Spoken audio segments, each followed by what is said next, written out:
Huff! She left the palace, leaving all present stunned. There was silence all around. Then the 12th fairy, who had not yet given her gift, said, "I cannot undo the 13th fairy's curse, but I can reduce it a little. The princess will not die, but sleep for 100 years." The king and queen ordered for the destruction of all the needles in the kingdom. As time went by, the princess grew to be a beautiful, wise, and friendly young lady. Everyone loved her. On the morning of her 15th birthday, the princess was alone in the castle. She wandered through the unending passages and rooms of the castle. She went upstairs and downstairs. At last, she came to an old tower. After climbing the narrow flight of stairs to reach it, she found its door locked by a rusty key. Turning the key, the princess opened the door. There, she saw an old woman with a spinning wheel. The princess wished her good morning and asked, "What are you doing?" The old woman replied, "I am spinning. Would you like to give it a try?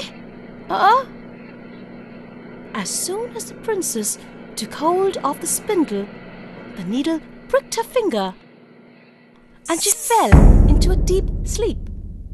Almost immediately, everyone in the castle fell asleep, including the king and the queen. Even the courtiers, animals, and birds fell asleep.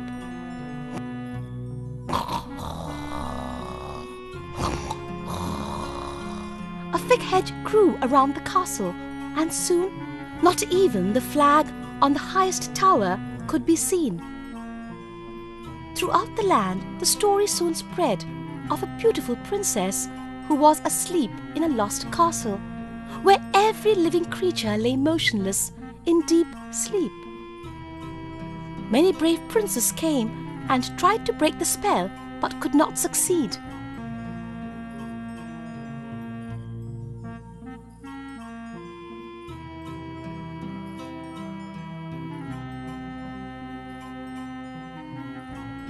A 100 years passed, and one day a young prince came to know about the story of the sleeping princess.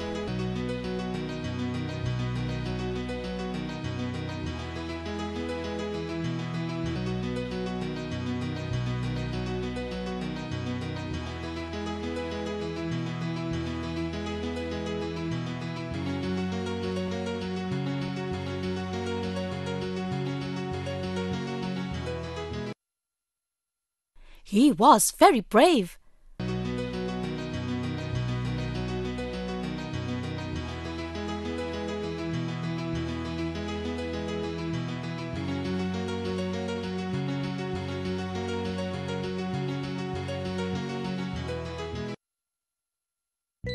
When this young prince came near the hedge turned into fine flowers and made way for him to pass through.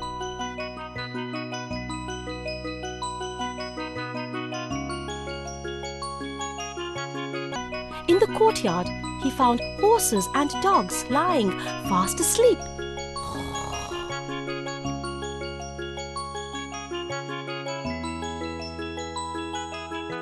He saw the king and queen asleep on their thrones. The prince searched the castle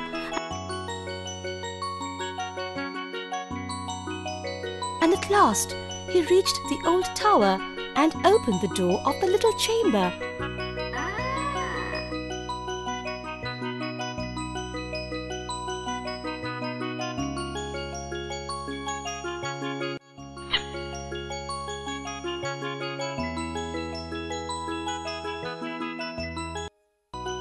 Where the princess was sleeping.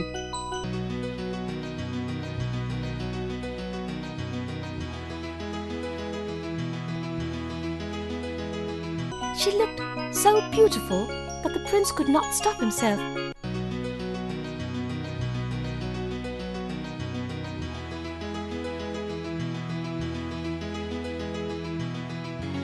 kissed her.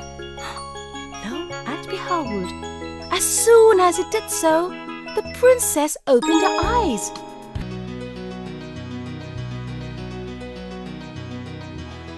At the same time, the king and the queen woke up.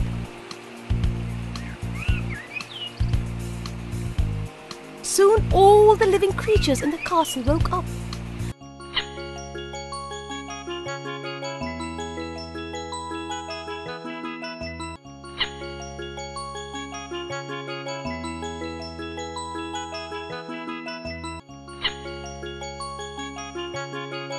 There were sounds of happy voices all around.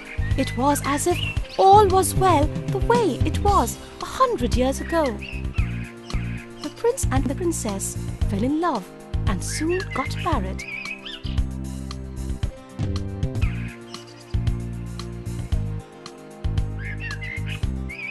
They lived happily ever after.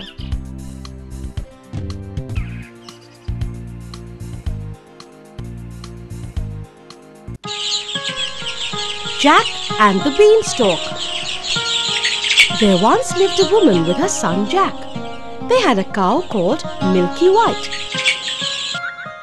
They lived on the milk the cow gave every morning, which they sold in the market.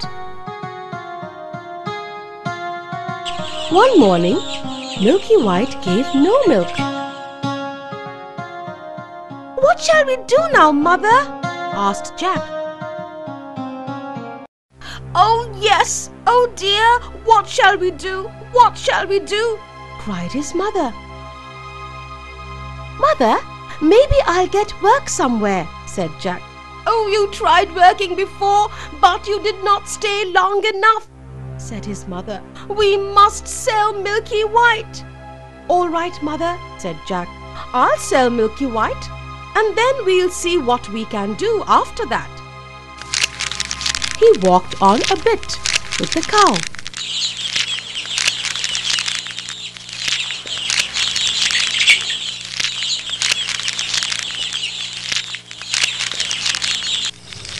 Soon he met a funny-looking old man who said to him, "Oh, good morning, Jack." "Good morning to you," said Jack. "How do you know my name?" The man laughed and said, "Oh, well, Jack, are you off to the market?" "Yes, I'm going to the market to sell our cow there," said Jack. Then the man said something strange. "Oh, I wonder if you know how many beans make 5. 2 in each hand and 1 in your mouth," said Jack quickly. "Oh, you are right," said the man. "And here they are, 5 beans just for you, in exchange for your cow, of course." "Are you joking with me? A cow for 5 beans?" said Jack. "Ah, these are magic beans," said the man. "Plant them overnight and by morning they grow right up to the sky."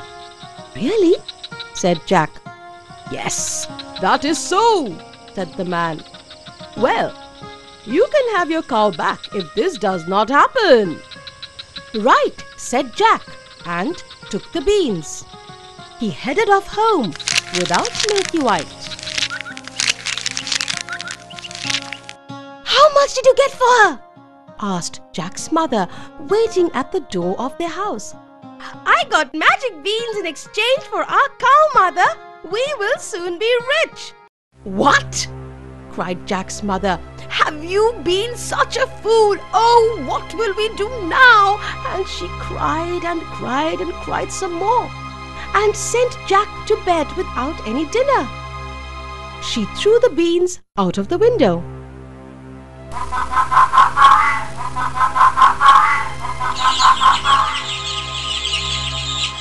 When Jack woke up the next morning, he looked out the window.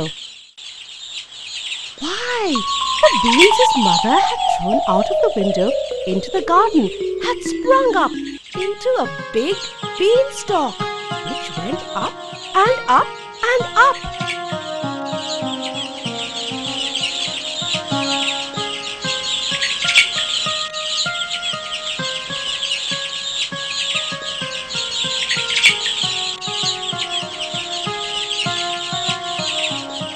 till it reached the sky. So the man was not a liar after all. The beanstalk grew up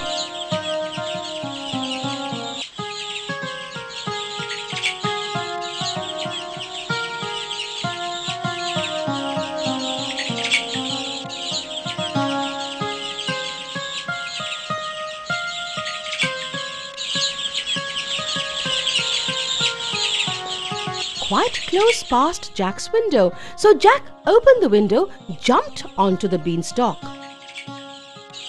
Jack climbed and he climbed and he climbed, till at last he reached the sky. And when he got there, he found a long, winding road going somewhere.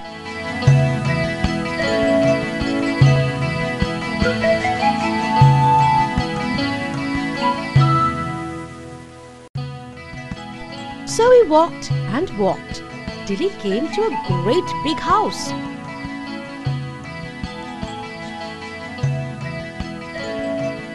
On the doorstep there stood a great big tall woman. "Good morning," said Jack politely. "Could you be so kind as to give me some breakfast, for I am very hungry." "It's breakfast you want, is it?" said the great big tall woman. "It's breakfast you'll be if you don't run away from here. My master is a mean giant, and there's nothing he likes better than boys roasted on toast. So run away now. He'll soon be coming." "Oh, please do give me something to eat. I've had nothing to eat since yesterday morning," said Jack, "or I will die of hunger." Well, the great big tall woman was nice, not mean. So she took Jack into the kitchen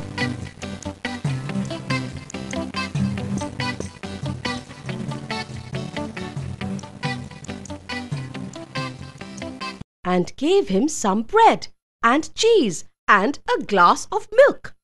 Jack ate fast, but before he could finish he heard thump, thump, thump.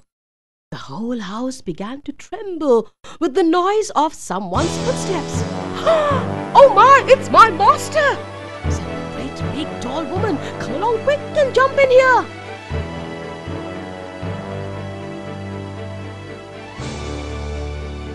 And she pushed Jack into the oven just as the giant came into the kitchen.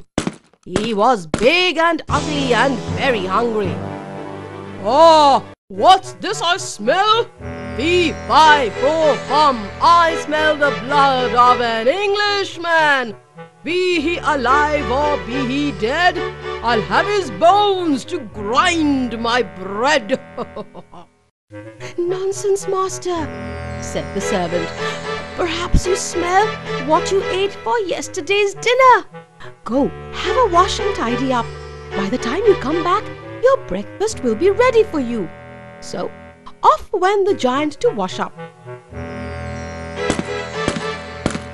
Jack was just going to jump out of the oven and run away when the woman told him not to. "Wait till he is asleep. He always sleeps after breakfast."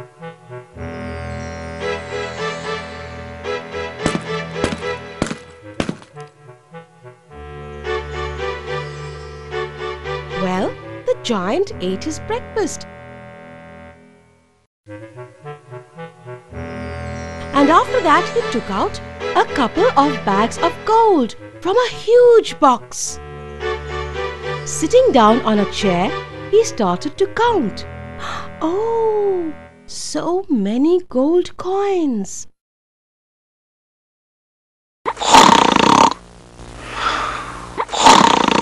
Jack crept out from the oven and quickly grabbed a bag of gold and ran as fast as he could all the way to the beanstalk. He threw down the bag of gold.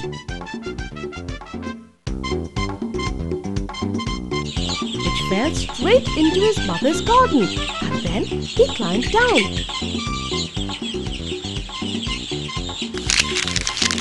At last he was home.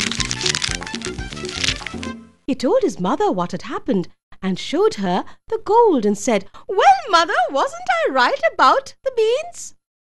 They are really magical, you see." They lived on the bag of gold for some time, but at last they came to the end of it.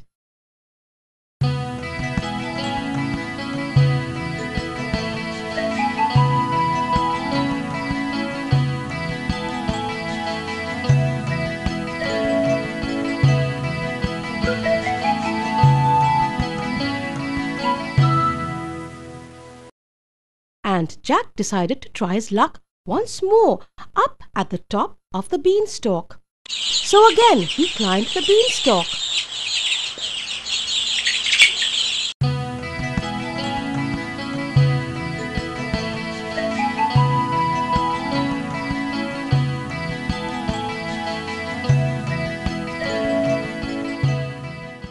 There, sure enough, was the great big tall woman standing on the doorstep. "Good morning," said Jack. "Could you please give me something to eat?" "Go away, boy," said the big tall woman, "or else my master will eat you up for breakfast." "Oh, but aren't you the boy who came here once before?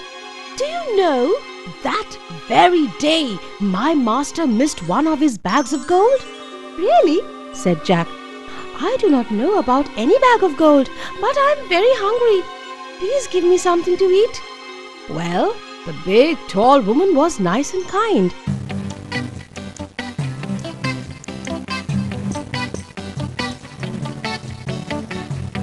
Once again, she gave him something to eat. Once again, they heard thump, thump, thump. They heard the giant's footstep, and Jack hid in the oven. All happened as it did before. In came the giant, as he did before, and said, "Fee, fi, fo, fum."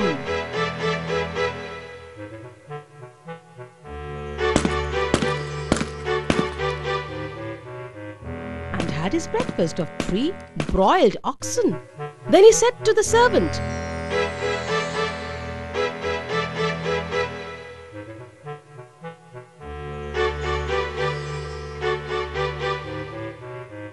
"Bring me the hen that lays golden eggs." So she brought it, and the giant said, "Lay!" And it laid an egg all of gold. Then the giant fell asleep. Jack quickly stole the hen.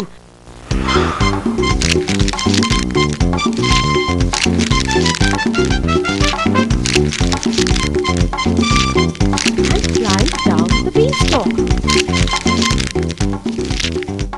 He and his mother lived happily for quite some time.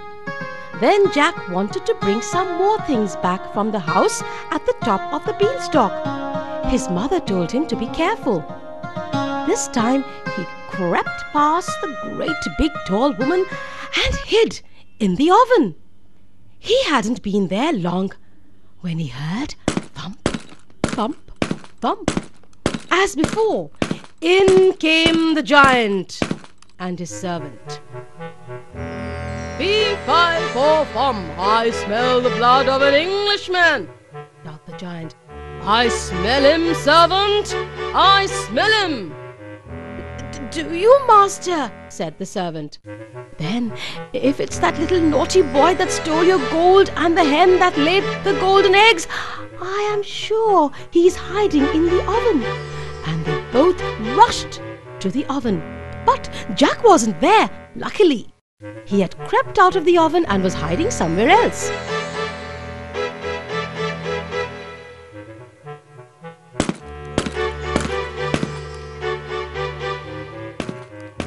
So the giant sat down to eat his breakfast. After breakfast was over, the giant asked the servant to bring the golden harp. So she brought it and put it on the table before him. Then he said, "Sing!" And the golden harp sang beautifully, and it went on singing till the giant fell asleep. Then Jack crept out of his hiding place. He caught hold of the golden harp and ran with it towards the door. But the harp called out quite loud, "Master! Master!" Just in time to see Jack running off with his harp. Jack ran fast, but the giant was fast too. Luckily for Jack, the giant had just woken up from his sleep, and so was still drowsy. Jack swung onto the beanstalk and slid down quickly. The giant started to climb down after Jack. Jack yelled out to his mother, "Mother, mother, bring me an axe, bring me an axe!" And his mother came rushing out with the axe in her hand. Jack jumped down and got hold of the axe and chopped the beanstalk.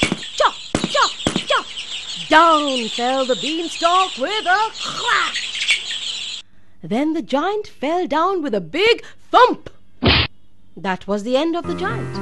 After that, Jack and his mother lived happily ever after. They had all the money they wanted. The Little Match Girl. It was New Year's Eve, in the cold and dark night. A poor little girl was walking through the streets.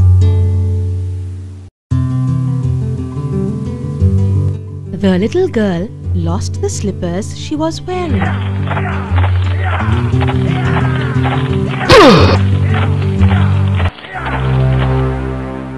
One slipper fell off somewhere.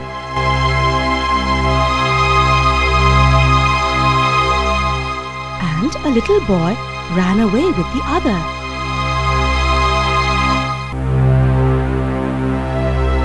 No one had bought any of the matches she carried with her in her worn-out apron. Yes.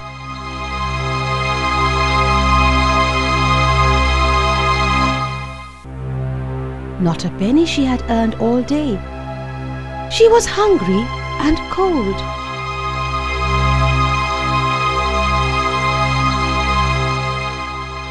In all the windows, lights were shining.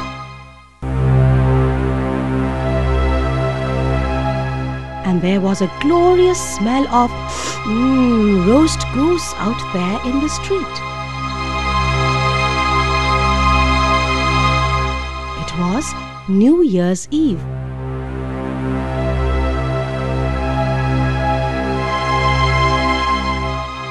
Her father would be very angry with her. She was scared of him. But what could she do?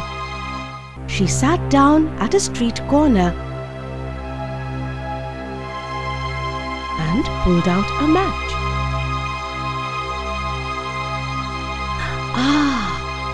A little match might do her good and warm her fingers. She drew out one. Match! She scratched it against the wall of the house she sat, trying to keep away from the cold. The fire came to light. It was a warm, bright flame, like a little candle. When she held her hands over it, it was a wonderful little light.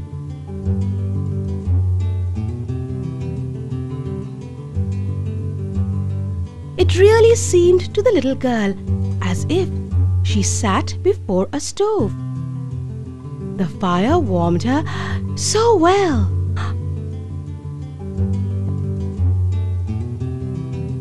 When out went the flame, the stove was gone.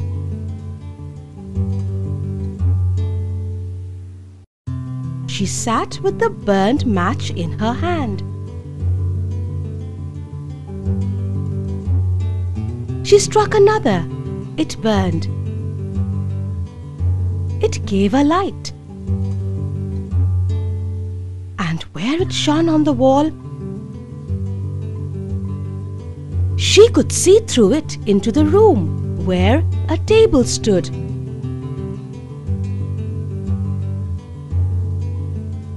And the roast goose smoked gloriously,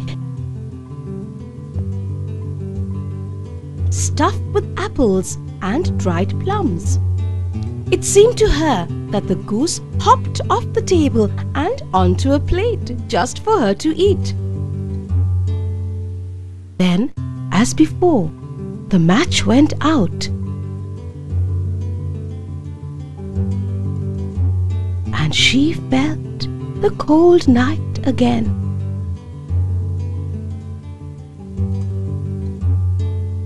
She lighted another match. Now she was sitting under a beautiful Christmas tree. Thousands of candles burned upon its green branches.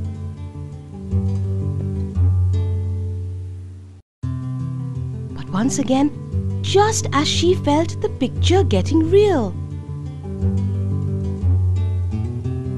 the match went out. The Christmas lights went higher and higher. She saw that now they were stars in the sky. One of them fell and made a long line of fire. "Oh, now someone is dying," said the little girl.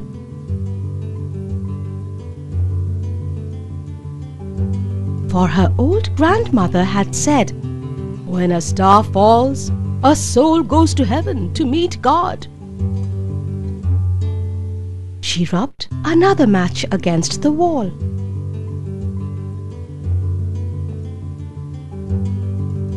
It became bright again, and in the light there stood her grandmother.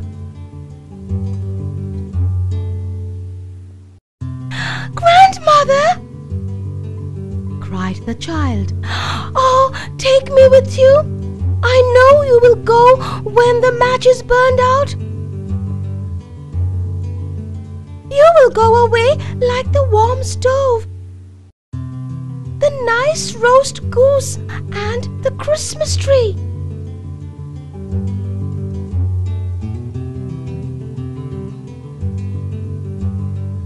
And she rubbed the whole bundle of matches.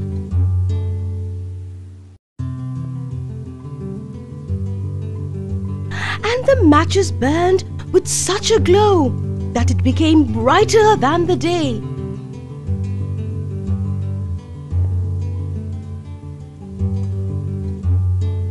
Her grandmother, with a smile, took the little girl up in her arms. And both flew in the light, so high up, where there was no cold nor hunger. For they reached heaven, and they were with God. But down below on the ground, against the wall of the house, sat the little girl, with red cheeks frozen to death. On the last evening of the old year, people passing by stopped. "Ah, how sad," they said. Little did they know of what warmth and love the little girl had felt in her grandmother's arms, and how happy she was now.